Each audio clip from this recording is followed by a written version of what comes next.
ఇప్పటి సూర్యాపేట ముసలమ్మ ముచ్చట చెప్పుడు పూర్తి కాకముందుకే టైం అయిపోయింది. అయితే తీసుకొచ్చి హాస్టల్ నుంచి ఆ అనాథాలయం నుంచి తీసుకొచ్చి ఒక చెట్టు కింద వేసిరట.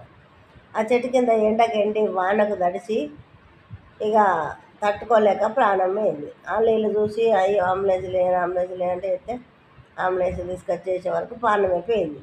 ఇట్లా వేయింది మళ్ళా అని ఫోన్ చేస్తే ఏ ఎవరన్నా వాళ్ళు గవర్నమెంట్ వాళ్ళు లేరా, ఎవరన్నా తీసుకుపోయి దానం చేస్తారు, మా దగ్గర దానం చేసే పైసలు లేవు, మేమంతా పైసలతో ఉన్నోళ్ళం కాదు, ఎవరైనా దానం చేస్తారు తీయనడట కొడుకు. ఆ దానం కలిసి మేమే ఇస్తాం రాలిరా బాబు అని వాళ్ళు పిలిస్తే అప్పుడు వచ్చిరట, వచ్చి తీసుకుపోయినట. ఇష్టమంటే కొడుకులు ఉంటే ఎవరన్నా బతకాలని అనుకుంటారా? చచ్చిపోయిందంటే కూడా ఎవరికన్నా అప్పచెప్పమంటారంటే ఇటువంటి కొడుకులు ప్రపంచంలో ఉండద్దు. వాళ్ళకి ఇష్టం వేసి చంపాలి లంజ కొడుకులను, బడ్డు గాడి కొడుకులు గిట్ట తయారైంది.